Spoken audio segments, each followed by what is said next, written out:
দেখুন, গাড়িটা কেনার পর থেকে কিন্তু আমি ভুগছি। আজকে সকালবেলা বেরিয়েছি, একজনকে কথা দেওয়া আছে খবরের কাজে আমি বজবজে যাব, কিন্তু দেখুন আমি এলাম বেহালা চৌরাস্তার কাছে ইন্ডিয়ান অয়েলের পাম্পে, সেখানে একটি টাটার মেশিন বসানো রয়েছে চার্জের জন্য। সকালবেলা নাকতলা গেলাম, সেখানে কোনোভাবে হলো না। সেখানে এইচপির একটা পেট্রোল পাম্পে বসানো রয়েছিল এই ধরনের একটা চার্জিং। আবার এখানে এলাম, এখান থেকে ফোন করলাম টাটার লোকেদের, তারা দেখে টেকে আমাকে অনেকক্ষণ সময় নষ্ট করিয়ে বললো আলিপুরে, নিউ আলিপুরে কোথাও রয়েছে সেখানে যাওয়ার জন্য।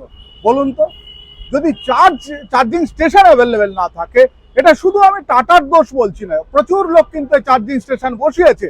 কি লাভ হচ্ছে আমাদের? এত লক্ষ টাকার একটা গাড়ি কিনেছি, প্রতিদিন কিন্তু আমার লস যাচ্ছে। দেখুন তো, একটা লাগিয়েছে এখানে, অনেকক্ষণ দেখে টেকে বললো, অন্তত 15 মিনিট আমার সঙ্গে ভিডিও কলে কথাবার্তা বললো তারা। বলার পর আমাকে সাজেশন করছে এখান থেকে অন্য জায়গায় যেতে। সারাদিনে কতবার যাব? এই যে দেখুন, আমি গাড়িটা নিয়ে দাঁড়িয়ে রয়েছি, আমার গাড়িটাতে সব থেকে বেশি কত হবে? আর 100 কিলোমিটার চলতে পারবে। তাহলে আজকে আমার কি চার্জ করা হবে না? আবার অন্য জায়গায় যেতে হবে। হয়তো চার্জিং ব্যবস্থা হয়ে যাবে, হলে কি হবে? চার্জিং এ দেখো, আমি চার্জের জায়গাটা লাগালাম, সবকিছু করলাম, ওদের কথা অনুযায়ী লাগালাম, সবকিছুর পর এইরকম ভাবে ভোগা, অর্থাৎ কাজটা সারাদিনটা পণ্ড হচ্ছে এইভাবে। যারা রয়েছেন অনেকে কিন্তু বলছেন যে আপনাদের কোনো অসুবিধা হচ্ছে না। দাদা, আপনারা আমাকে একটু গাইড করুন যাতে আমি ওই অসুবিধাতে না পড়ি। আমি দীর্ঘ অসুবিধাতে পড়ছি, আমার কাজের সমস্যা হচ্ছে, প্রচণ্ড কাজের সমস্যা হচ্ছে।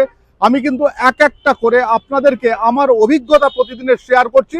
তবে একটা জিনিস বলি, আগামী দিনে এই ইভি আপনাদেরও কিনতে হবে, যেভাবে পেট্রোল ডিজেলের দাম বাড়ছে।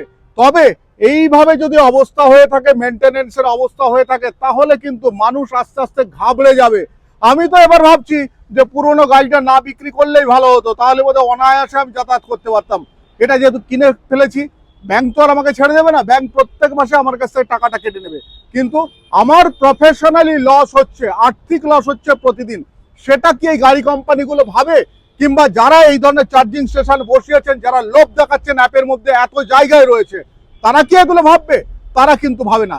তবে এইভাবে তো একটা ক্ষতির সম্মুখীন হচ্ছে। যারা শুধু 10টা 5টা অফিস করেন, তারা ঠিক আছে, তারা একটা নির্দিষ্ট জায়গায় গেলেন, সবকিছু ঠিক আছে, কিন্তু আমাকে তো মুভ করতে হয়। আমি তেলের যে বিশাল খরচ রয়েছে সেটা থেকে বাঁচবার জন্য এটা করেছিলাম, কিন্তু এখন দেখছি আমিই বিপদে পড়েছি।